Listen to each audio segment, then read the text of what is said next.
I know a number of heroic souls here this evening. Survived the inclemency of the occasion. We hope that you will be glad you made the effort. This evening we have a story that differs considerably from the ones we have previously selected. And in this treatment tonight, we cannot hope to cover the countless interpretations that have been associated with the Faust myth. Therefore, we are going to select one which perhaps is not as frequently discussed as the others, and add in such implications and extensions as time permits. In this story, we have a new group of highly symbolical factors.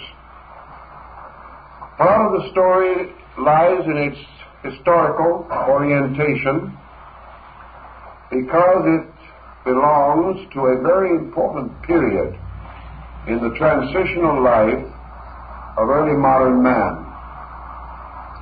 Part of its fascination also lies in its psychological implications, and these we will attempt to analyze briefly. But to first things first. The Faust myth, as we know it, has a rather complicated and confusing origin. Actually, the elements of the story are, many of them, very ancient, but they gradually came to be centered upon a possibly historical person, Dr. Faustus, a curious man of many interesting attributes, who is believed to have lived in the 15th century, at a time when to think at all was to be suspected of sorcery, and to be a well-ordered thinker was to be regarded as in league with the devil. Thus, the fame of poor old Dr. Faust, like that of Cagliostro, rests not so much upon what he did as what was done to him, both actually and symbolically. From what little we know of the original man, he seems to have been a rather quiet, orderly scholar who lived a comparatively uninteresting life, with one exception, and perhaps from this hangs the whole tale. In a time when such things apparently were not done, he trained a dog. Now this in itself was a very terrible mistake as far as the reputation of a reputable college professor was concerned. He had a dog that would do tricks. This dog would on command lie down, roll over, sit on his hind legs, and beg for food. It was obvious to any respectable person of the time that this dog had to be a demon in disguise, because ordinary dogs did not behave in this contrary to canine manner. And as a result of having trained a dog, this poor old gentleman came into very ill repute. Apparently he had one or two other oddities of temperament also. But this one was irrefutable evidence that he was not normal. Of course, today, in a day of pets and in a time when we have seeing eye dogs and dogs in circuses and everything, it's hard to imagine what a hard reputation could arise from such a slight cause. But this, plus local gossip, got the poor doctor into a serious dilemma. And gradually he came to be identified as the perfect magician. Probably he added to his dog training proclivities an interest in certain subjects then not regarded as quite honorable. He was a Kabbalist, he dabbled in astrology, and may even have gone so far as to try to compound the philosopher's stone. Thus, to his demoniacal interests were added another classification. He was a lunatic, He was concerned in secret arts and so forth, which not only were not respectable, but were impossible. So by degrees his madness grew, and with it his fame. It is said, of course, that in the end this poor kindly man was carried away to the underworld by his attendant demon. This was accompanied by many signs and wonders. Perhaps we must discount some of them because the occurrence took place immediately after a convivial gathering of professors and old students, during which a number of them were unable to remember exactly what occurred. But in this convivial occasion, the doctor disappeared, and the history of the gentleman ceases to be of any great moment to us. So out of this incident came a story which has been dramatized and has inspired some of the most remarkable productions in the literary history of Western symbolical writing. But of course, the masterpiece of all these works is the poem by Goethe, which becomes the basis of the opera, which makes use of sections from the first part of the poem. Before, however, we go on now to analyze the significance of the total piece, we must get a certain cast of characters in order, and we must try to understand exactly what they imply, because from one symbolism we can pass to another, and once we have a certain key, we can expand this into almost any field of activity that we so desire. The study of grimoires and other works on black magic relating to the medieval period present us, first of all, with an extraordinary psychological situation, a situation that arose from the benightedness of the times, from the gradual collapse of earlier cultural systems, the almost complete prevalence of illiteracy, and numerous other negative vicissitudes. During this time, marked, of course, by such official pronouncements as the malus maleficarum, or the hammer of evil, and things of that nature, it was firmly believed in Europe that demons not only existed, but existed primarily to plague the righteous. It was not uncommon to find beautifully carved imps sticking their wooden heads out from under the edges of pews, and it was believed that you were not safe even in church. Some are even of the opinion you were least safe there. It was all in a point of view. Also, no one went out at night, because not only were there demons under the doorsteps, but they might be lurking anywhere, even in the breast of your nearest and dearest friend. Also, these demons, if they did nothing else to you, exposed you to fresh air, which was regarded as a deadly poison at that time, perhaps due to the fact that there was very little of it, due to the prevailing custom of dumping the garbage into the middle of the streets.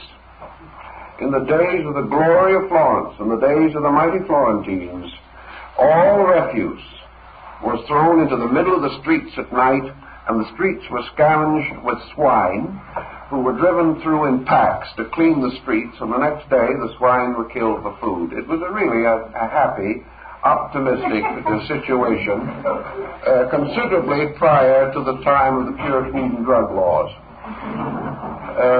This led to an interesting custom that we still maintain, and that is that when a lady and gentleman walk on the street, it is customary for the gentleman to walk on the side toward the curb. This was because it was the most dangerous side when things were being thrown out of the windows. Many of our common habits arise from such unsuspected sources. In any event, Europe was in a very bad condition, and the situation was complicated by what we call today the Protestant Reformation. Now, most liberal thinkers feel that this was the great decision between Martin Luther and the Church. But much more was involved in this. because we have to realize that the Reformation took place at a time when not only man did not know what Reformation meant, but was scarcely equipped to sustain a general reformation of any kind, personal or collective. And so the Reformation produced a whole series of consequences, which certainly were not intended, but were nevertheless extremely important in the psychological story of the modern world. The first thing the Reformation did, obviously, was to break the tradition between medieval man and the church. Now this, however, was merely a physical break. It did not represent truly a psychological break. The abuses and fanaticisms against which the individual rebelled were essentially within himself. And after he had ceased to be a fanatical member of the old denominations, he became a fanatical member of the new denominations. His fanaticism was not touched by the Reformation itself. He did not change as a person. But he made a series of discoveries. And these discoveries influenced his entire psychological life. When the Reformation began to take on serious proportions, the church thundered its anathemas against the reformers. It did everything possible to destroy them and succeeded in eliminating a good many. But it also excommunicated and declared heretical and cast its anathemas wide and far. And to the amazement of everyone involved, nothing happened. Those individuals who had just been excommunicated did not fall dead, as they were expected to do. Their fields did not suddenly become sterile. Their cattle did not run dry. Their own affairs went along very much as before. And it seemed that the sun still shone upon them in the daytime and the stars at night. Now this was a very disconcerting state of affairs. It caused a certain inevitable doubt to arise in the public mind as to how important the anathemas were, because everyone seemed to survive them in fair shape. The moment the anathemas were attacked, the foundation of religion was attacked. It was suddenly obvious, or at least it seemed to be obvious to these people, that this infallible body upon which they had depended for ages and which had kept them under a certain spell was not infallible. Now, if we were thoughtful people in those days and really reasoned things through on the level of fair knowledge and culture, a moderate course might have been followed. But in those days, the ignorant man, as today, is a man of extremes. And when his old faith was shaken, all his faith was shaken simultaneously. And if the old church was not infallible, perhaps there was no infallibility. Perhaps if God did not strike the heretic dead, there was no God. These attitudes of extremism marked this transition period and resulted in a wave of disbelief, of unbelief, a wave of almost forlorn fear, which not only attacked religion, but also attacked the great educational institutions that then flourished under the broad wing of religion. If the church was wrong in its ability, or lacked the ability, to enforce its anathemas, all knowledge might be wrong. Everything could be wrong. There might be nothing to which any human being could cling. And man at that time, with nothing to cling to, was in a very sorry state, because he lacked resources in himself. He lacked any other direction in which to turn. So the Protestant Reformation led to a series of rather powerful conclusions. One group after the Reformation became the square-toed pilgrim, the individual who clung to practically every essential doctrine of the old faith, but removed from it nearly all glamour. He took away art, music. He took away the magnificence of the cathedral. He took away the Mass and the great ritual, and found himself in a strangely dull and melancholy kind of faith that became more and more bitter, more and more pessimistic, and more inclined to persecute any dissenters within its own ranks. We find this in the splendid story of the Pilgrim Fathers, who, coming all the way to our western continent to find religious liberty, immediately excommunicated from their own community anyone who differed from them in anything. It was a period of great psychological unrest. And in this period, there began to arise a certain kind of philosophic materialism, which we have called a form of humanism. This humanism was quite different, however, from the idealistic humanism of the 18th and 19th centuries, and very different from the utter materialistic humanism of the 20th century. This humanism was a certain bewilderment in that time. Man, suddenly looking out upon a world, began to reorient his own relationship with it. In the old days, man was important. Under theology, man was just about the most important thing in the universe. His creation was a special act of God, and when God had created man, God looked around and said, "This is the best work I ever did. I shall never try to improve on it." So that this was the noblest work of God. Man was therefore a special creation. The world in which he lived was a garden that had been given to him. The creatures in it were there to serve him and to supply him with food and clothing. Everything, even the stars in the sky, were to light his way. And when Savonarola questioned whether or not the stars were chandeliers to help folks home at night, he was promptly burned at the stake for questioning such a reasonable and natural hypothesis. Then suddenly came this situation, brought indirectly as the result of the Reformation. Man was nothing. The universe was everything. The world was enormous. The orientations of man were infantile. The question arose, did he know anything? Could he know anything? The whole structure of classical learning was undermined. Men no longer believed in the great traditions that had gone before.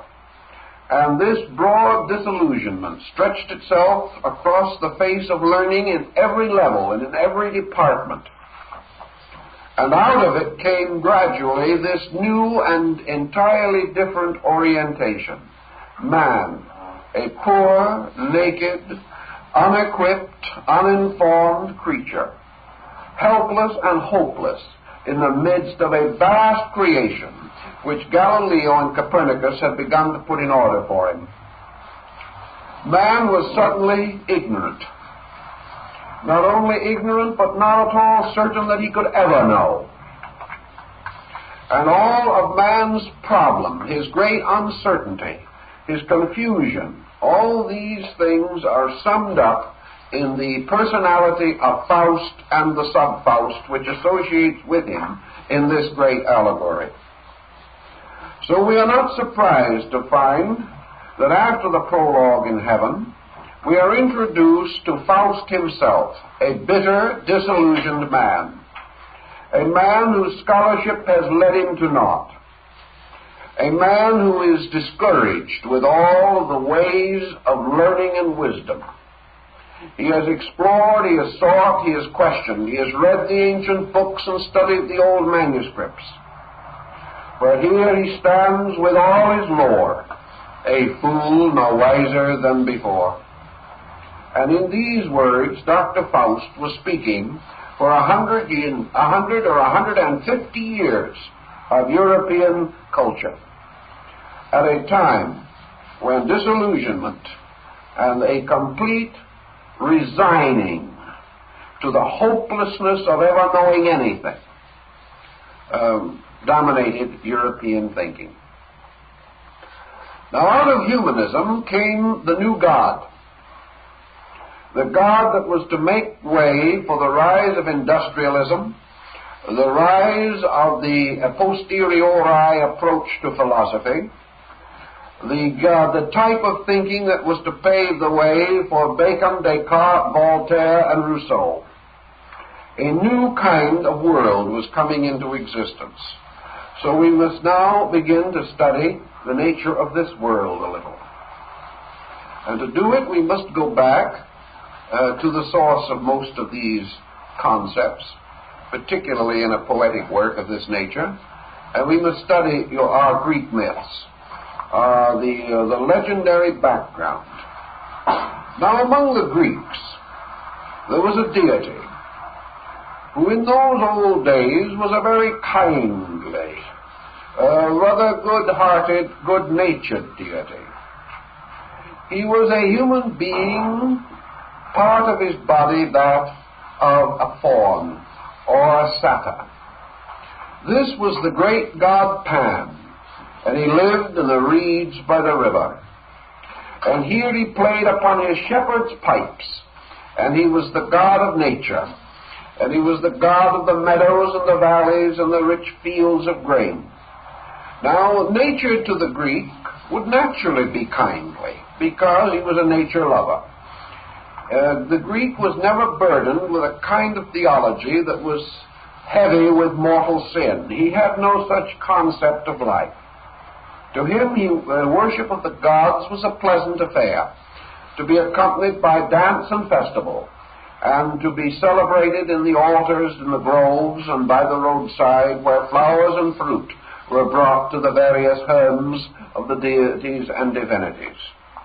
So this rather kindly, optimistic, extroverted group of people saw in the god Pan a very near and dear friend, because he was with them in the streams and in the seas and in the lakes and the rivers. He was always there, and with the flowers of summer and the wind blowing through the trees, and he was a very congenial type of individual. Now, this deity Pan was usually represented with a human head with very sharp ears and short blunt horns on his forehead. The upper part of his body was human, but the lower part ended in the hoofs of an animal. He had a short tail which he could waggle very strenuously, and he was particularly fond of running about the countryside, playing with the children and all these things, and when other matters did not interfere, he liked to be a shepherd and to play his flute of 7 reeds in the dusk of the evening, where his music could be heard through the hills, echoing happily and rhythmically. Now, when the changes of religious belief came along, there was a saying that with the rise of the church, great Pan died. And such is said to have been the statement of the oracle. But actually, the great Pan did not die, because the new religion wouldn't let him die. Such a pleasant, natural, and terminal condition for the happy god of the valleys was not permitted. One of the early habits that we find among many religious groups, and this goes into all parts of the world, is that the gods of former religions were gradually transformed into the demons of the new religion. Thus we attempted to cast particular disrepute upon old faiths. So the happy, pleasant, kindly deity Pan was transformed into a demon. He was transformed into a devil with a cloven hoof and horns on his forehead, and his pleasant music was transformed into a kind of dance of death, so that all who followed him lost their souls. This new kind of devil was given a region over which he ruled, a region of chaos, confusion, and destruction, attended by all the nymphs and satyrs myriads of the old belief, and this region was appropriately called pandemonium. And we still have the word as a symbol of utter and complete confusion. There was no greater confusion than that which arose concerning Pan himself and what was done to him. Now, in the old medieval demonologies, we have another good example of this same practice of changing gods into demons. The prince of demons, the prince of hell, the prince of darkness, in the days when witchcraft was in flower, was called Beelzebub, the prince of darkness. And he was supposed to be really the number one demon in the entire hierarchy of the damned. Now his name comes from Baal Zebub, a very ancient Babylonian deity. In fact, the deity Baal of the ancients was really a very good god. In fact, he was the savior god of the Babylonians. And he was represented by an image, much like that of the Memnon in the Egyptian desert, one of which has an Aeolian harp in its head, so that when the wind blows through the openings and the special arranged chambers in the head, the image is made to sing or to make a sound. Therefore, we have the particular attributes of Baal preserved. Baal Zebub, my Lord who sings. And out of my Lord who sings came a being so monstrous and terrifying that it frightened about 300 years of good Christians into an early grave. It was a very sad situation, but all part of a prevailing madness that took some time to subside. Now, Pan, of course, is the origin of our Mephistopheles, who even in the direful and dourest moments of his career of conspiracy proclaims himself in the story of Faust as part of the power that still works for good while ever scheming ill. Mephisto, in this case, the word Mephistopheles, has never been adequately derivated. We do not know exactly where it comes from, but we think from a Latin deity, Mephistus, which probably could have originated it, particularly because the Latin deity was a pleasant, cheerful, happy, and benevolent creature, just as far from this monster as you can possibly imagine. Now, why should Mephisto appear in this curious likeness? Why should great Pan take on so monstrous a shape and appear as he does in the opera as a gallant cavalier with his tight-fitting red suit and his black cape and the long feather in his cap and all of the appearance of a man of gentle parts and good character? Actually, with Faust representing the confusion of a collapsing ethical system and the rise of humanism, Mephisto as Pan fits perfectly into the required picture, because Mephisto represents, as Pan did, primarily the physical universe, nature itself, the earth with its mountains and its valleys and its seas. Therefore, the power of Mephisto lay in the fascination of the material world, a fascination which began to take hold of the minds of European thinkers after the Protestant Reformation. Suddenly, man found himself, much as in the story of Robinson Crusoe, where he stands upon a desert island in space and proclaims himself master of all he surveys. And medieval man, emancipated from the clergy, was now master of all he surveyed, and needless to say, when he looked around, he didn't see too much, because not only he lacked the power to see, but he suddenly realized that he was abysmally ignorant of nature's laws, nature's ways, nature's plans. He had suddenly conceived that it was his right, his possible achievement, that he should create a way of life. This had never before occurred to him. Up to that time he had been instructed that he was to live and die within a pattern established by antiquity, a pattern sustained and supported by the great institutions that overshadowed his individual thinking. And suddenly the infallibility of these institutions was shaken and they fell about him. And man emerged. Man emerged almost like a second Adam in a Garden of Eden. He emerged into a material world which challenged him in every direction, which captured his fascination, which began its insidious effect upon his total integration. Now we have to also recognize that the material world, to a measure, represents materialism. So we find that man, falling suddenly away from the clergy, suddenly falls into the grip of materialism as the antithesis of theology. Suddenly the individual, bewildered by the collapse of his gods and godlings, faced only a world that extended in the term of maps, rivers, and nations and boundaries. Most of all, he faced a world which he must build, in which he must find securities, he must create them. The natural result was a tremendous, if gradual, development of personal ambition. Little by little, the individual released an extremely powerful personal psychic urge. The urge to not only adjust to this earth, but to dominate it, to become master of it, to become the ruler of this planet upon which he dwelt.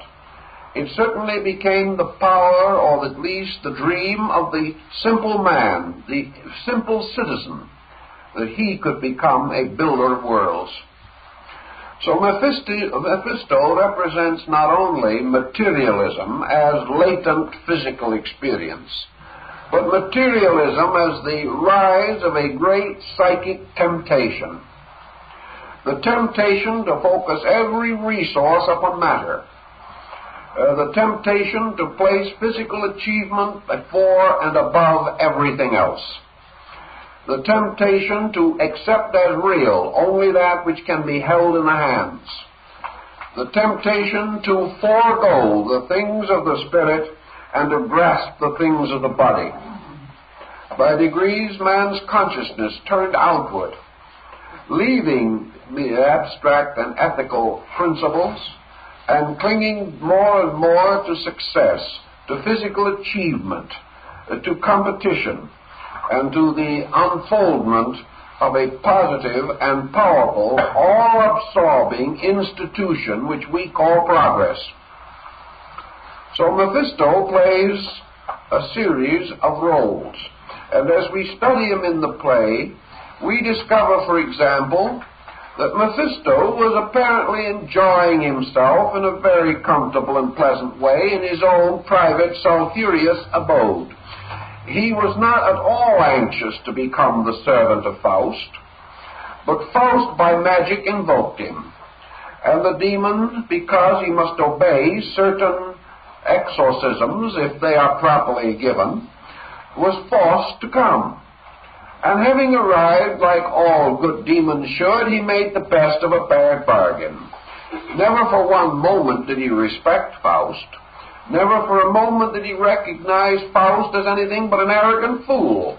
But Faust had the peculiar skill to control him according to ancient law, and Mephisto could wait his time, because he knew that the very process that Faust was using, this effort to grasp, control, and command by the sorcery of his mind, must ultimately end in Faust's destruction.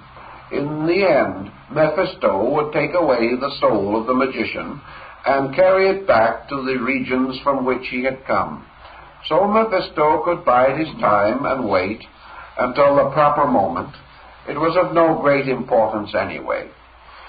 So Mephisto plays along, and he has a nice way about him. When Faust is depressed, Mephisto cheers him up.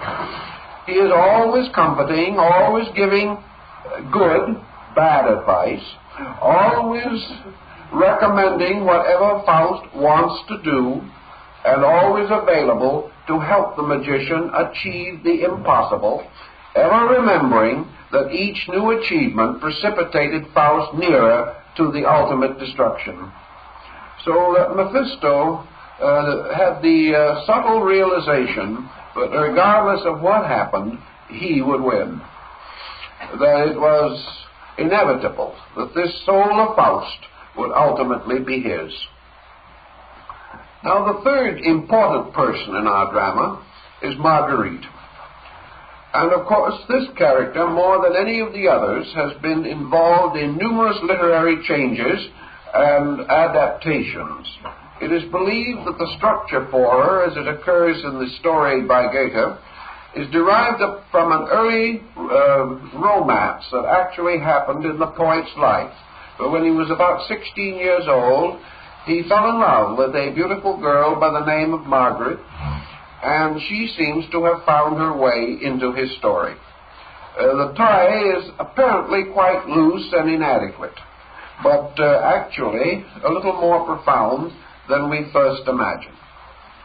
Now, when the great struggle for supremacy, when the powers of the world, whether they are vast combines, dictators, or whether they be great motions of industry and economics, upon whose head does the burden always fall? And the answer, of course, is what we would term the collective structure of society. Underneath the load of every generation stands the patient figure of the common man, who is the most uncommon of all men. Here we have, therefore, humanity. Here we have the world, which no matter who wins in the great battle of wits, the world must pay. The average human being must carry the responsibilities and consequences of all social change. And therefore, the betrayal of Marguerite simply represents a betrayal of the true psychic value in the life of collective humanity. In the story, then, to a great degree, Marguerite plays the part of the soul. For it is the soul that is always the victim of the ambitions of the mind and the schemes of the will. It is always the soul that must be crucified between the two thieves on every level of life and in every department of existence. So Marguerite represents the instinctive and natural nobility in human life, which is betrayed, and which is brought to madness and death by this conspiracy of powers with which our story is essentially concerned. Now, to come a little more closely to our cast of characters, let us try to identify in the terms of the period these three characters just a little more specifically. Remember, this story was developed at a time originally when these elements had begun to clarify a wee bit, and man recognized three factors as fairly well distinguishable. By Faust, of course, we represent the human mind, reason. We represent the essential search for knowledge. We find the individual who is the basic thinker, essentially, naturally, normally, the truth seeker. In this case, the disillusioned truth seeker, suffering from what has been called the Faustian complex. In the character of Mephisto, we are therefore introduced, and I say this with hushed apology to the learned, we are introduced with the, we might say, skeletal archetypal form of what we call today science. Mephisto is science. Mephisto is that mysterious power of exact knowledge, the tremendous concept of the laboratory, the tremendous growing, unfolding power of creating a rational instrumentation for the achievement of the ambitions of mankind. So Mephisto appears as the embodiment or personification of skill, a method, which for its use and for its merits or demerits depends entirely upon the motives by which it is controlled. Man, for example, as Faust, by performing the correct exorcism, by using the words of power, by pronouncing them in their proper order, in other words, by following the rules exactly, can always demand the presence of power. He can always force skill to become his servant. But if in his ambition he perverts this skill to purposes which are not right or reasonable, this skill turns upon him and ultimately destroys him. Thus man, building science or making his bond with science after he rejects God, is rewarded by finally becoming the hopeless slave of his new master, who leads him inevitably into the fulfillment of the demoniacal pact. And this pact between reason, or the human mind, and the skill of science turns upon the common man, turns upon the collective, Marguerite, and produces such a phenomenon as the bombing at Hiroshima, in which hundreds of thousands perish as the result of the union of the human mind and scientific skill.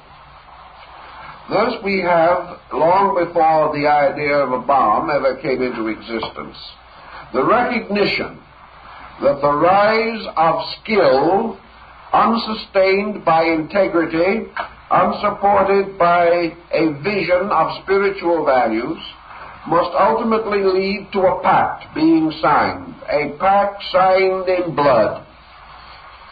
And as Mephisto says when he hands the pact to Faust, sign it in blood, for blood is a most peculiar essence.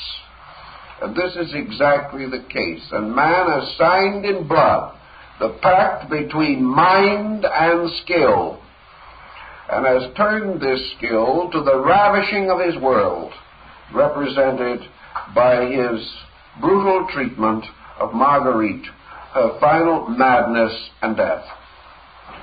So here we have a little clearer concept of what Goethe was working with, and knowing the particular psychology of his time and the attitude of the German intellectual that was contemporary with Goethe, we know that this thought was prevalent in the minds of these people, and perhaps may have resulted in Goethe referring to Mephisto himself as a Junker, as a Prussian aristocrat, as one of a ruling class, because one of the unions of mind and skill was the creation of the great German military machine, which was already beginning to be intimated, to be suggested, even at the time of Goethe, and certainly was the object of a powerful exposition by Wagner in his metapolitical operatic productions.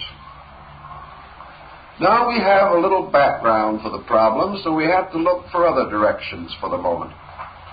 The basic story, which covers the prologue and the motivation of the drama of Faust, is almost completely borrowed from the Book of Job. And the Book of Job is probably one of the most mysterious books in the entire Bible. A book about which a great deal must be said, and it still remains as an enigmatical poem, because it presents to us the story of the God and the devil laying a pact for the soul of a good man. Now, in the story of Job, for example, Job is not an evil person, and when the afflictions come upon him, they are not due to the fact that he has disobeyed God, because he has not. They are due to the fact that God wishes to prove a point in a controversy with the devil. The Lord says that a good man will remain good, even under adversity. And the line occurs almost exactly in the prologue of Faust. Namely, that a good man in his adversity will cling unto the God who made him be. The devil says, no, you get the man miserable enough and he won't stay with God. He will depart into any escape that he can find. He will not stay true under infirmity. So, in the story of Job, the Lord sends these infirmities which Job has to bear as best he can, and Job for the most part is patient, but he has his moments when patience almost ceases to be a virtue. And when he has the three celebrated comforters to assist him, he is well nigh undone. But Job finally does prove that God was right in having faith in Job, so that in the book it says, the Lord blessed the later end of Job, and it was more fruitful and more glorious than the beginning. This is in substance the story of Faust. Faust was not subjected to all of these mysterious circumstances because he was a bad man. He was the person selected by the Lord and the devil to prove a point. And this in itself has made the entire story very difficult of explanation on a moral level. The moral seems to lie on the same level as that of the book of Job, in which the old biblical writer attempts to point out that these various problems and burdens that are sent to man are not sent to destroy him, but to test him, and to prove his merits and his worth, and to restore him ultimately to the kingdom of truth and righteousness. So, of course, in Faust, the prologue begins in a very beautiful heavenly place. And here all the cherubs and the angels are saying nice things about God, and are hymning him, and are adoring him, and are indicating all of their spontaneous and unquestioning obedience to the divine edict. And we have the wonderful lines that open the great poem. The sun intones his ancient song, mid rival chant of brother spears, his predestined path he thunders on in endless march throughout the years. And we also find that this wonderful thing, this wonderful song unfolds its further glories, and the song tells us that angels are strengthened by its might, and all of these things, though fathom this mystery of light no angel may, resplendent are the orbs of light as on creation's primal day. Everyone's happy about everything. It's a wonderful time is being had by everyone in heaven. All but one. And that is Mephisto.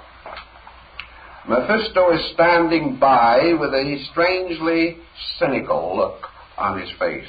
Mephisto is a disillusioned man. And yet Mephisto is welcome at the heavenly court. He has not been cast down into the abyss. He is one of the brilliant angels of the Lord. But he is the one person present who dares to differ from the Lord, and also does not raise his voice in a happy song to the glad-eyed cherubim or anything of that nature. He thanks deity and applauds deity for having permitted a doubter like himself to be present. And then, having sort of gotten his place in the sun and his opportunity to say something, Mephisto says, "Of worlds and suns I little have to say. I see alone man's self-inflicted pains, how this little world god still his stamp retains, as wondrous now as on the primal day. Better alas for him, poor wight, had ye concealed the heavenly night. Reason he names it, but doth use it so each day more brutish than the brutes doth grow. And this led to that little argument that led to the decision to test old Dr. Faust. Whether or not there was this good man who could not be touched by evil, even though he might come under a variety of temptations. And of this good man himself we have later a simple introduction. He is in his laboratory. He hears outside the voices of young people, and he hears the bells that are symbols of a festive day. And poor old Dr. Faust is much the worse for years. The burden of time is heavy upon him. He has studied long and meditated much. He has watched his youth slip away in the quest of knowledge and of learning, but he has not found it. And he raises his lament. Woe is me, imprisoned in the gloom of this abhorred and musty room, where heaven's dear light itself doth pass but dimly through the painted glass. Old Faust is pretty well discouraged. Everything that he has ever sought, everything he has ever desired, his great search for truth has been frustrated. Because Faust was, in his own right and proper person, an honest man. He wanted to know, he wanted to learn. But along had come, in some mysterious, intangible way, the heavy shadow of this thing we call the Reformation. The entire world of scholarship has been swept away, not by a single act alone, but by the changing psychology of man under the pressure of a new way of life. All these great and wonderful things, this proper scroll by Nostradamus' own hand, was not an all-sufficient guide. Nothing seemed to guide anything anywhere. And so Faust, in his dilemma, suddenly looks upon a wasted life, a life which is coming to an end, a life in which all the things that he might otherwise have had have been taken from him by the weight of his own years. He has not only given his life, but he has achieved nothing. He is with all his lore the fool no wiser than before, and there seems to be no way out. And obviously, under such pressures of circumstances, he is ready and eager to hazard some strange and magical spell with which to restore his failing life, with which to bring back the happy years that are gone, and give him an opportunity to live the life that he forsook in vain quest of knowledge and truth. Under such a condition as this, he was right ready to be right well tempted. And even this, however, was not forced upon him. He was not immediately tempted by some evil sprite. He must first of all demand this temptation. He must open himself to it. He must perform the rites and rituals which bring it. But out of his determination, he decided to form his pact with evil and to pay with his immortal soul for the privilege of the restoration of his physical estate. Now, in here we have perhaps the entire drama of what we call today progress. Here we have man, a reasoning creature, possessing within himself a tremendous faculty of discrimination and research. We have man endowed wonderfully and richly with the powers to know. And we find that man, in spite of these powers, still remains ignorant. We see it today. We also see the troubles and trace them to the same source that had afflicted Faust. He had searched in the rubble and rubbish of ancient learning. He had read the works of other men and contemplated the old charges of magic and sorcery, and he had not found wisdom. He had discovered something that every man has to discover in the course of the search for wisdom, namely, that the mind can never know. Now, this was a hard blow for Faust. Probably he never placed it in words or even in articulate thought. But he was in the dilemma, nevertheless. The dilemma of having exhausted mentality without achieving wisdom. Now, the loss of this hope, the loss of this belief that he could learn to know, was further complicated by the prevailing skepticism of that time, in which he lost spiritual orientation. He could no longer turn to God, because the concept of God had been riddled by the conflict on the level of theology. He could not have the faith that his own fathers had had. He could not resign himself to the simple moral or ethical codes of the church and go on without question. He was a thinker. And because he was a thinker, he was a doubter. And because he was a doubter, he lost one of man's most precious belongings, and that is the inner strength of faith. Having therefore no inward faith to lead him to truth, he did that which millions have done, hundreds of millions, in the following of the Faustian complex. He bartered faith for power. He made this, to him, fortunate transaction. If he could not, as the Duke of Gloucester says, Richard II, if he cannot be the hero, he will be the knave. He is going to gain his end. And because he has lost his inner guidance, because he can no longer have this inner simplicity of the child heart, as Mencius calls it, he tries to force his way by the control of material or natural power. So Mephisto appears to him, not only in his famous red suit, but also in the guise which has tempted perhaps more mortals than any other appearance on earth, and that is the guise of temporal power.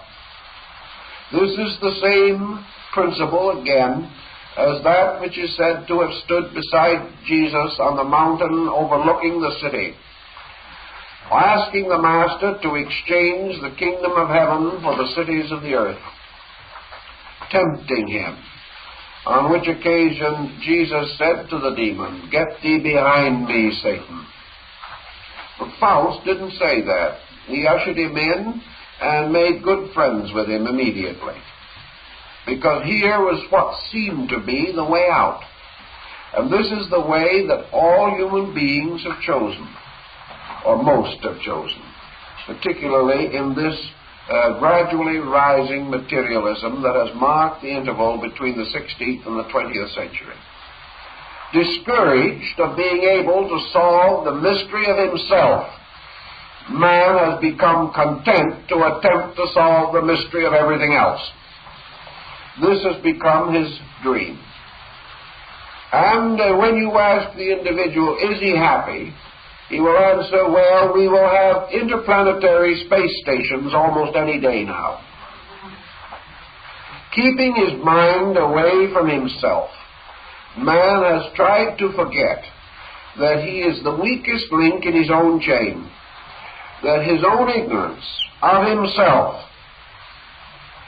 has never yet been corrected. And because he simply affirms that he does, and that therefore his only immortality lay in the fact that he had a son.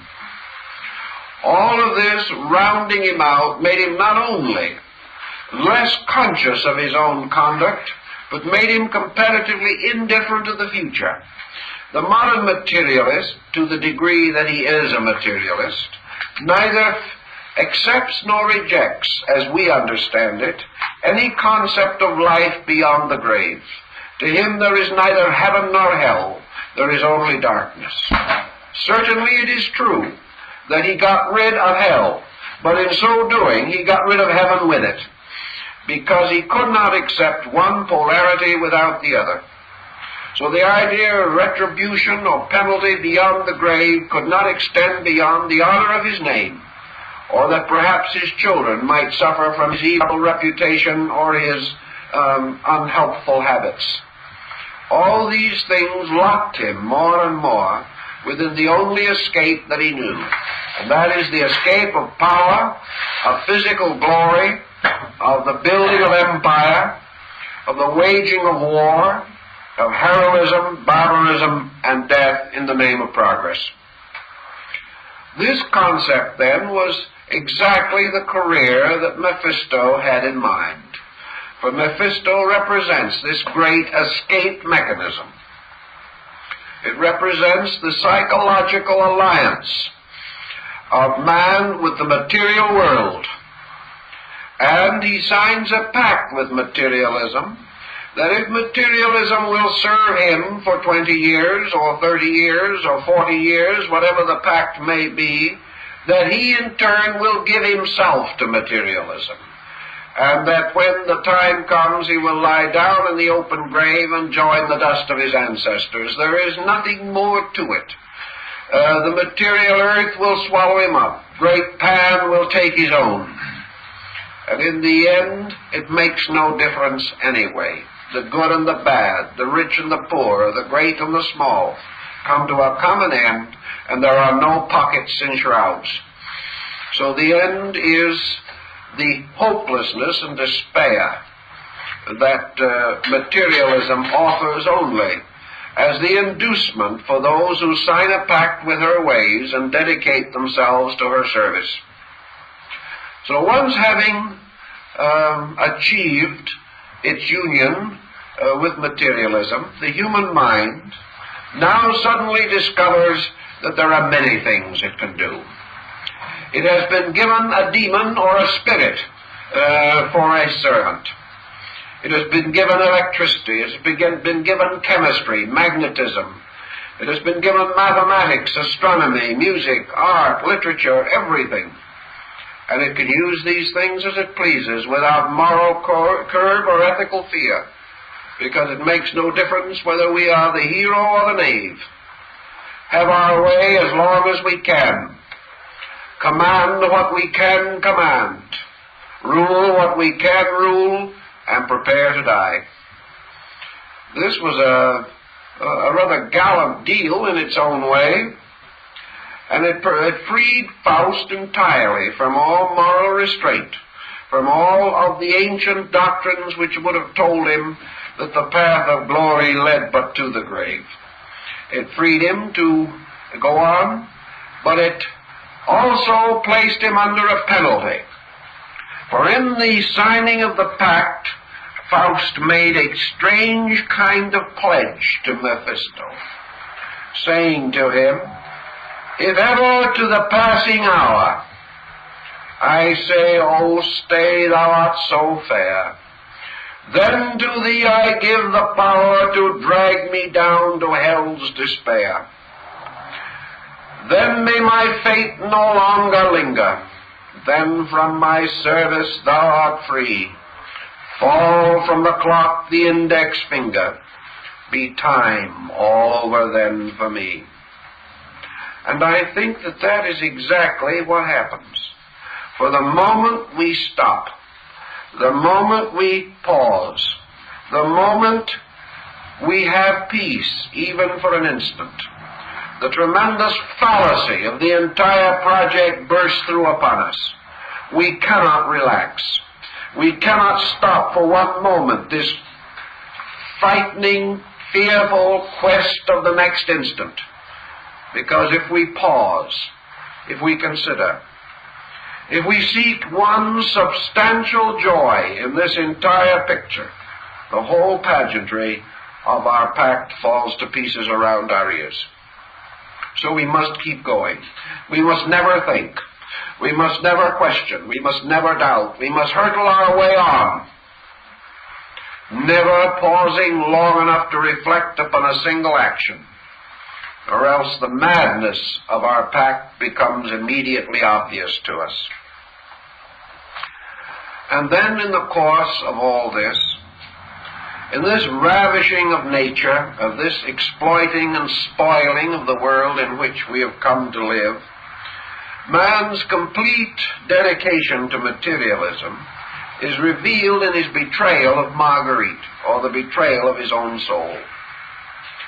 He not only betrays the soul in the sense of his own inner psychic life, but he betrays the collective soul of mankind. He betrays the natural good. He perverts the natural hope. He diminishes the natural love which is in all things. And Faust, and particularly through Goethe, gives us a clue to this, because we know that Goethe was essentially much interested in the educational theories of Europe. He realized that the Faustians, under the control of the Mephisto instinct, were gradually but inevitably closing in upon the minds of the collective body of mankind. Education was being twisted and turned away from idealism into realism. Step by step, the dreams of men were being destroyed in the name of truth, in the name of fact, in the name of scientific knowledge, until little by little, the psychic life of the race, the principle of the redeeming power of the normal, natural, internal instinct of man was being perverted, so that man no longer had available to him the inner guidance of his own soul or of his own spiritual conviction. This soul had been betrayed and turned to madness by the ambitions of this false lover, who apparently, coming as a handsome youth, was really this individual bound only by obligation to power and ambition. Now, in the story, as we develop it in the original poem, Faust never really repents. Faust is never actually sorry for what he did. But something happens that takes the place of that repentance. And that is the thing, perhaps, that even Mephisto intuitively knew. Because if Faust is suffering from a very grave emergency of character, Mephisto, embodying as he does the entire rebellion of the mortal mind against divine mind, is in a still more difficult position, because Mephisto is a god. Mephisto is a being who can stand at the very footstool of the Almighty and talk back to God himself. In Mephisto's consciousness, there are no illusions. Mephisto knows the game, he knows how it is played, and he knows its inevitable end. Mephisto suffers from the fatal realization that as the adversary, he must lose. He may have a long period of apparent victory, but Mephisto knows that this ancient foundation, which has endured from the beginning, the eternal throne, will ultimately vanquish all of the works of darkness. So Mephisto is not deceived by his own role, although at times he prefers to ignore it. And I think in a way that this also plays a part in what we may call materialistic knowledge today. I don't think there is a materialist, regardless of his addiction to limited perspective, who actually believes that he has the answer. I think he knows within himself that he is on some kind of a treadmill, that he is in some kind of a situation from which he can see no escape, but which does not lead to solution. And I think this knowledge has become especially obvious to him in the last 25 to 50 years, where of all men, the trained thinker, the scientist, the skilled intellectual, realizes the desperate and dangerous game that he is playing, and realizes that along the path he is following may well come inevitable disaster. Perhaps this is why the Massachusetts Institute of Technology suddenly decided to include a course on the humanities in its physics department. It suddenly began to realize that this generation of young minds that had taken or signed their pact with Mephisto, with power, with skill, with knowledge without good, that these young people were getting to be too dangerous to themselves and too dangerous to their instructors. That all this knowledge could well ultimately lead to a holocaust which would destroy everything that man has ever built. And so Mephisto, representing and embodying this headlong course of action, is not entirely happy about it himself. But he prances about and dances about and never reveals to Faust the melancholy in his own nature. In the great poem, as it is completely unfolded, Faust is divided as a story into two parts. The one part beginning, I would say, on a religious level. The beginning, the first step, or the highest part, being essentially religious. It then descends into the second part, which is essentially philosophical, and finally falls into the third section, which is essentially ethical. And in the ethical part, we find the final descent of Faust through the compromise and destruction of his own ethical code. So that the first part of Faust together is a fall through three worlds, through a spiritual, intellectual, and material state, and final tragedy on the level of materialism. The second part of Faust, which is sometimes referred to as the redemption of Faust, is so fantastic in its structure and so elaborate in its presentation that it would almost defy an adequate theatrical presentation, except probably on the level of a very expensive motion picture, as it could be done today. But in the old days it was not stageable in any kind of an adequate manner. In this we have what might be termed the redemption of Faust. But this redemption begins upon a moral level, gradually ascends through what might be termed an ethical level, and finally achieves its consummation on a platform which we might almost term mystical or metaphysical.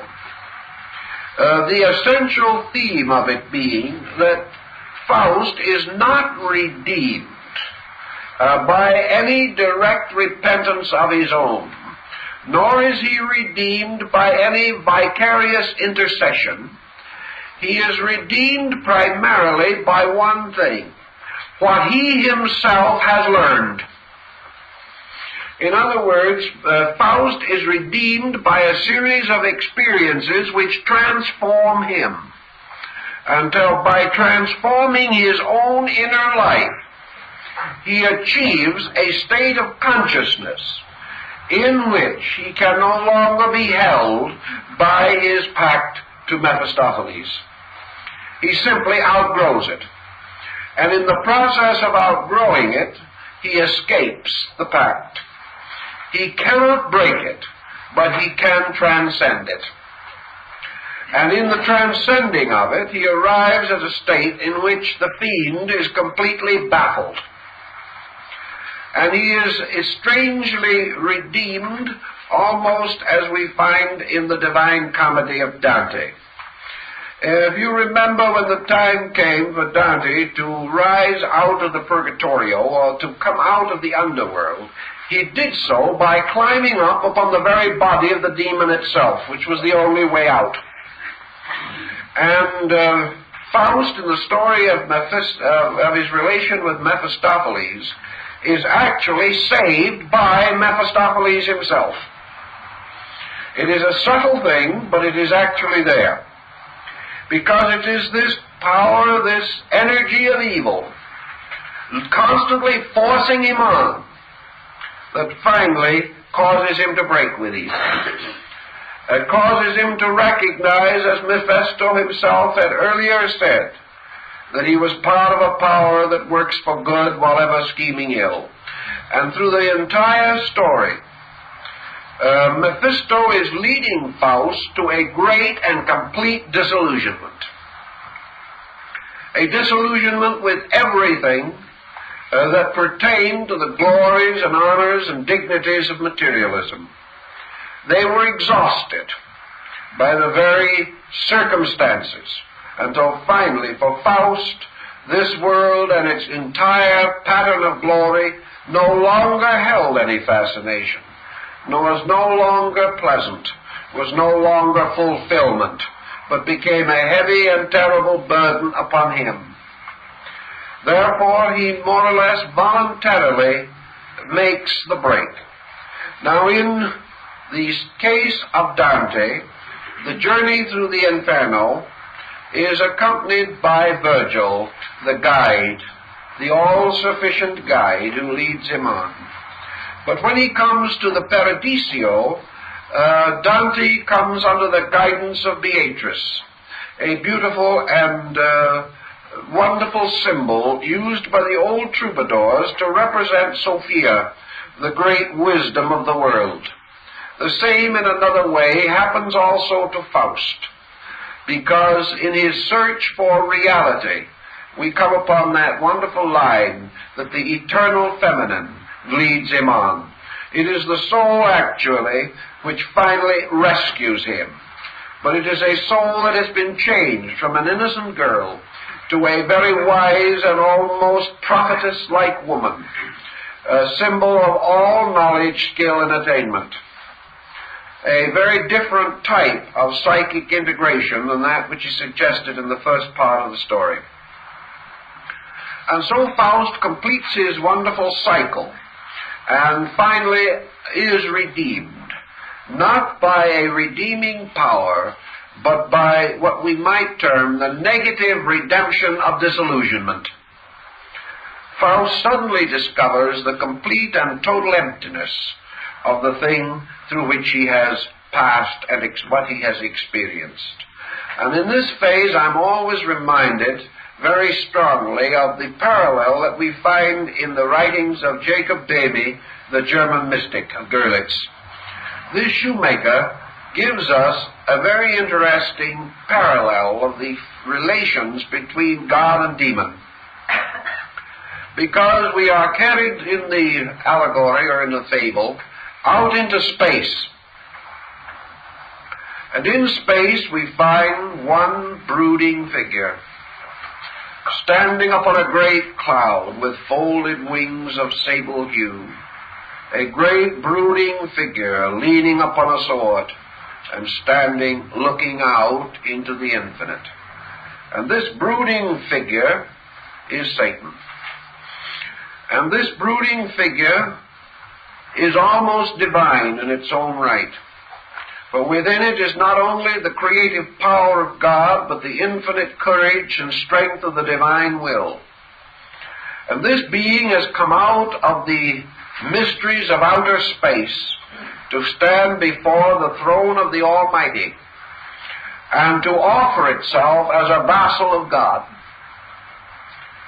And it stands there and it speaks, and it sends its voice out into the great mysterious darkness that lies about it, out towards one softly roseate cloud that seems to be hovering over the great vistas of space like some dim northern light.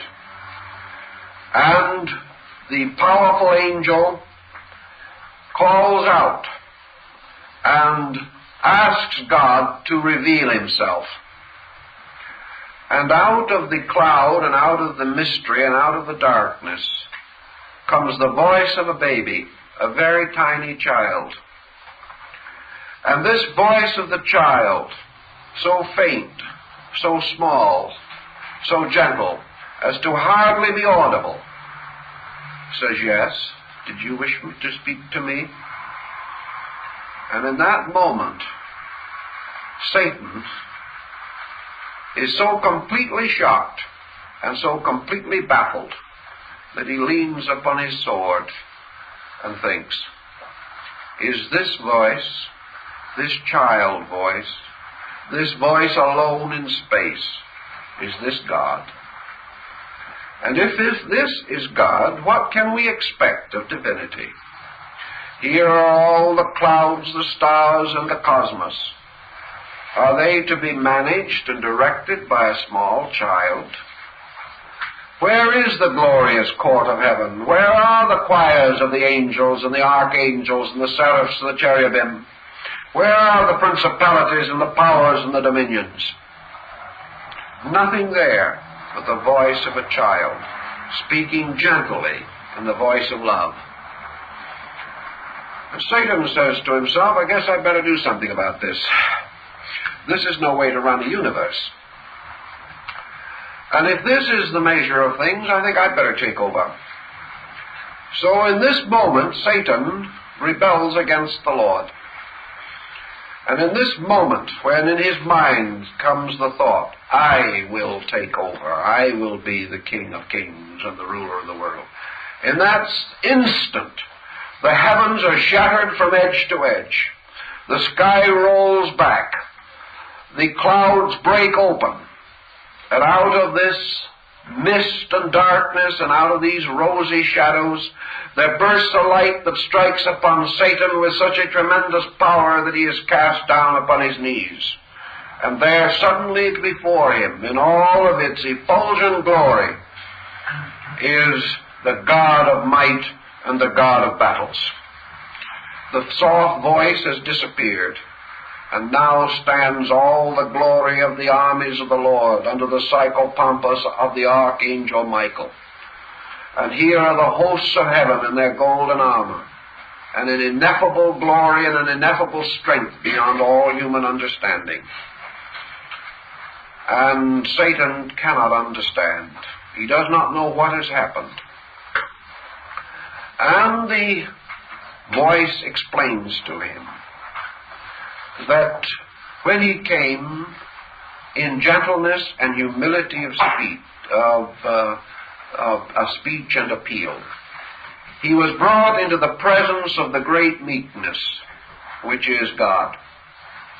For God is always the gentle voice to those who come in obedience.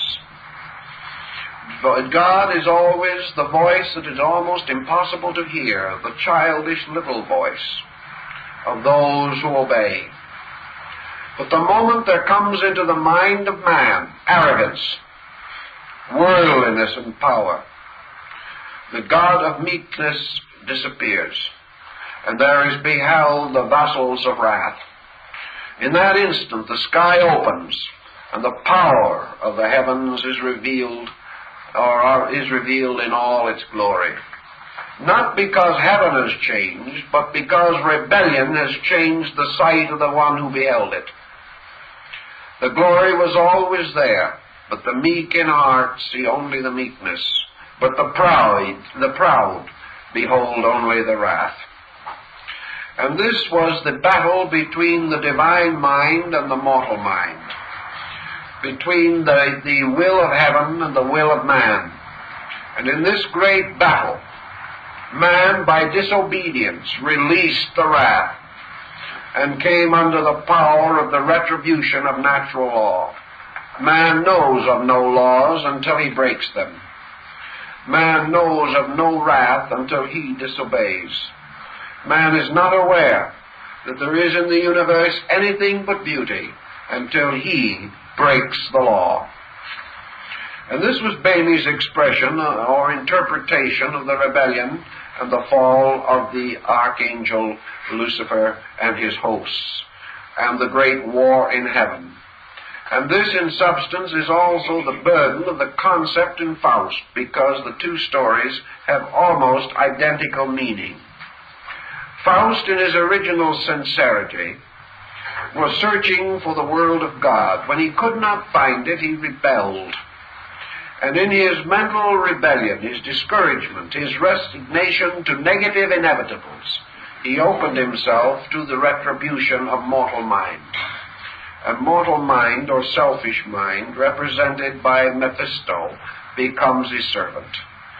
But mortal mind leads man only to self-destruction, leads him only to ways of darkness and evil, and finally results in his complete undoing. In the end of the first part of the play, however, this false thinking having brought Faust to the lowest pitch of tragedy, we find the revulsion taking place within himself. The revulsion which finally, through a kaleidoscopic series of circumstances, brings him back again to the recognition that the good man, even in his infirmity, will cling unto the Lord who made him be, and that he will find in the end the only answer to the whole great conflict, and that answer is simple faith, the simple acceptance of truth itself as a principle, whether he can possess it, know it, or understand it or not. The simple return to obedience, and the moment he obeys, the wrath vanishes and the power of the tempter is destroyed. So by returning to the original destiny and the nature which was his proper place in the world, the entire mystery or story is brought to its magnificent and dramatic conclusion. Now we know that Faust was dramatized in a great many ways at early periods in medieval history. We know that it was almost at one time a miracle play. It was part of the concept of the moral growth of humanity. And there is no question that the larger implications lie on the psychological level. And on this level we have certain structure also to analyze. We have, for instance, to realize that man, as ego, as selfhood, the hero of the world, so to speak, must be played by Faust. We know also that man possesses a power which is called will. And we know that this power of will, as Buddha has well pointed out to us, is in a wonderful and strange way the supreme adversary with which man has to contend in his search for reality. We know that it is man's will to be, will to do, will to have, and will to know, that these willings are in a subtle and mysterious manner absolutely contrary to the law of truth. We know that the individual creates for himself misery, darkness, and death by the exercise of his own will over the principle of universal reality. Man, demanding to do as he wills, creates the situation that ultimately brings him to the precarious edge of self-destruction. Buddha points this out very definitely. Misery is due to the exercise of the will. The individual who wills creates adversary, because the very motion of will produces its inevitable negative result. And man can never achieve truth by will. Man achieves truth not by conquest, not by reaching out with the tremendous courage of his own imagination, nor with the power of his own purposes. Man achieves error by action, by will, by the exertion of faculties and powers. Man attains truth by complete relaxation, by complete acceptance, by the complete renunciation of self-will in the presence of divine will. Therefore, as Lao Tzu so well points out, the way of reality, or the path to Tao, is the effortless effort. The effort in which there is no self-purpose, but man gradually coming into adjustment with universal purpose, described by Lao Tzu as motion, the universal Tao, or the motion of the infinite in all things. Thus man, by attaining conscious conformity with the rhythm of being, becomes identical with being. This he does by fulfilling the simple biblical admonition, "Be still and know that I am God." Through the stillness, through what Maya the Rosicrucian calls the silentum post clamoris, or the silence after the sound and the striving, the sound and the fury, man, by renunciation of self-will, redeems himself from the tyranny of this strange, fantastic energy which he has apparently forever at his disposal. In doing according to his own will, what does man do? From the exercise of self-will comes first the experience of self-existence. Man wills his own ego into existence. He wills himself to say, I am, which is the primary impulse of his will. Having thus affirmed his own existence, and having centered himself in the midst of his own hypothetical circle, man then says, because I am, I can do, I can be, I can have, I can know. So having created all of these concepts, he proceeds to follow them as Wallace followed the heart of Bruce in battle. He tosses the heart ahead of him and goes in and dies to follow it. Having created selfness, the individual can possess, he can lose, he can gain, he can pass through innumerable experiences, all of them on the plane of illusion. He can capture, he can lose, because he has accepted or assumed the reality of his own will nature, his own mortal mind controlling all things. The end of this is Schopenhauer's Superman, the man with the will to power, the will to power of Nietzsche. This tremendous being who is to conquer all things by the indefatigable exertion of the will to be, the will to do, and the will to have. All these willings together can only result also in the will to overcome the will of another willing creature. So we have the conflict of will, and we have a very disorderly universe in which everyone, with his own will, is attempting to overwhelm the will of everyone else. Each individual, therefore, feels all obstruction or obstacle as an immovable object opposing the expression of his own inevitable force.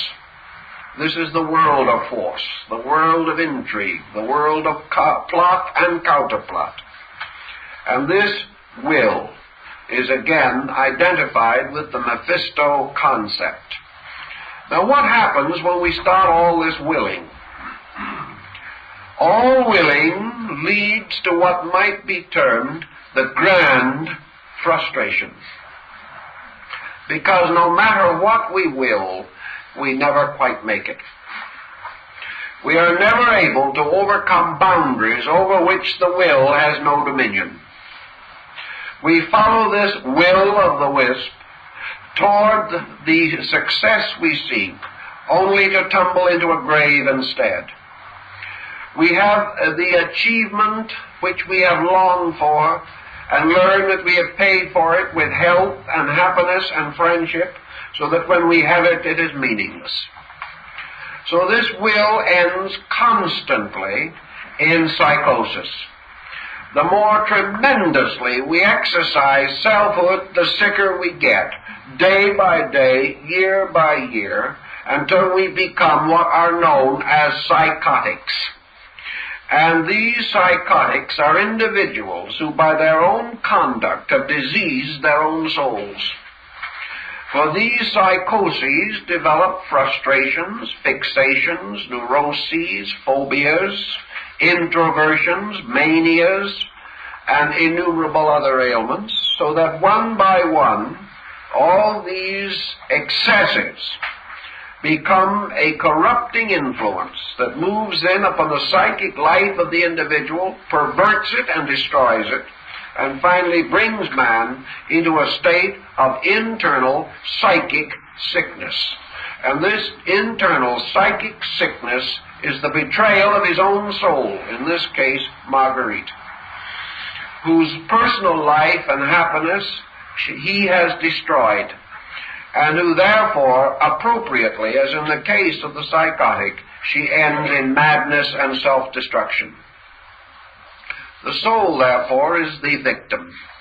The victim of every excess is registered in the invisible bodies of man to become the basis of psychic sickness. The thought forms, the emotional forms, these monsters of negation, described by Paracelsus as the incubus and the succubus. All these things are the creations of selfishness, degeneracy in the psychic atmosphere of man. And they arise one and all, as Buddha tells us, from the simple seed of selfishness, self-will, the determination of the individual to succeed at the expense of truth. So in his headlong journey to the gratification of his every desire, Faust betrays his own soul, reduces and destroys this one who trusts upon him, misrepresents himself to her, and finally brings her in madness and sorrow to an untimely end. Thus the entire psychic drama within man himself is adequately and properly played out. Faust, of course, at this time in the opera is supposed to be dragged down to the inferno with his infernal master. But in the larger version of the story, he wanders on comparatively untouched by the misery that he has caused. He goes out then trying to forget the damage he has done, just as the materialist and the average individual, having caused great sorrow by his own misdeeds, goes on in his endless course of forgetfulness. And in small ways and little manners and things that we do every day, many of our so-called escape mechanisms are simply the effort to forget the injustice we have done to our own psychic integrity. And when we follow almost any escapism that is not essentially good, it is because we can no longer endure the mysterious psychic unbalance which we have created within ourselves. And so we start on this strange, wandering mystery of travel to heaven and hell, to all kinds of strange spheres and romantic places, carried on the wings of the wind by our ever-present Mephistopheles, who is ever there to oblige, and who is to change the world into a fantasy for us, a fantasy of imagination and delusion, anything to help us to forget. But ultimately we cannot forget, because we have broken rules, broken patterns, and have formed false alliances with the principles and energies ruling life. So in the end we come finally to the termination of our course, sadder but wiser. And out of all of this tremendous extravaganza, we come finally to the realization that by a strange, gentle, sensitive acceptance of the divine will, we release ourselves from all these strange and difficult experiences, and at the same time confound the fiend who thinks he has come to possess us. Now, very much the same thing is recorded in the lives of a great many individuals of importance, particularly in religion. We remember, for instance, the career of St. Augustine, who never ceased to reproach himself for the iniquities and injustices which he had committed in his earlier life, and devoted much of his years to repentance. We also find the same story in the case of St. Francis de Assisi, who, starting out as a very physical and worldly person, finally realized that this path could not lead to happiness or peace. The Faustian story then, of course, takes on the attitudes and attributes of the man forgetting himself, or trying to, and finding that in so doing, by this negative absorption of his own life into materialism, he has destroyed the very best of his own character and his own nature, and has achieved nothing. Mephisto, always present as temptation, representing excuse, evasion, any substantiation or substitution that is necessary to make the illusion more beautiful, more apparent, but no more substantial, is the whole body, the entire concept of evasion and avoidance, the endless compromising which we do in the effort to make things easier. All of these elements have been rather carefully examined on a psychological level to determine the natures and attributes of all these parts and their places in our philosophical life. If we go back to the consideration of ourselves, as the symbols of Faust. If we place ourselves psychologically as the principal actor in this cosmic drama of moral and ethic, then we must realize that each of us, during the course of life, passes much through the cycle that is described in this story. Each individual passes through the periods of disillusionment, in which the values and ideas which he thought were real crumble around him. Every time a dream fades, every time a hope apparently is destroyed, man falls into negative patterns and negative ways. And in each case he must make his decisions, whether he will follow along the lines of success and compromise, or whether he will stay with his principles. And of course, the larger path of compromise, represented by the vast motion of the world around him, is the ever-alluring prospect of the pact with Mephisto. The world seems to offer so much to the individual who will compromise his own integrity. He can be almost sure of becoming richer. He can be almost certain that he will become more famous. He will be advanced to the degree that his morals do not interfere with his progress. Consequently, not so very long ago, here in the city of Los Angeles, the school board decided to make a noble experiment.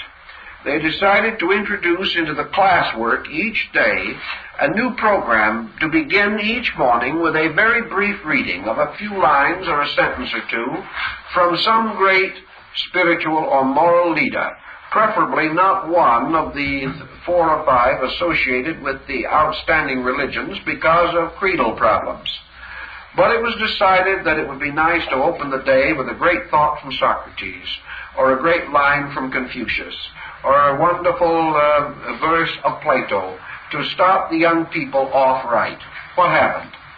All the parents stormed the teachers' room down at the City Hall where the Board of Education met and asked to have this discontinued. A mass meeting was held of irate parents. One of these parents got up and said, "We do not want our children to be taught ethics, because if they become ethical, they will be economic failures. We want you to teach them to be business people. We want you to educate them in business, but we do not want you to interfere with their ethics, because the more ethical they become, the poorer they will be. And we want rich and successful children." So that would be very largely, just exactly, old Mephisto moving in on the situation. Leave out the ethics, leave out the morality, give us the facts. Well, these facts, as represented by scientific materialism, are a strange and wonderful and powerful and terrible thing. They represent strength, power almost inconceivable. When we think of Mephisto carrying Faust around the world in the glance of an eye, we are thinking perhaps of aeroplanes.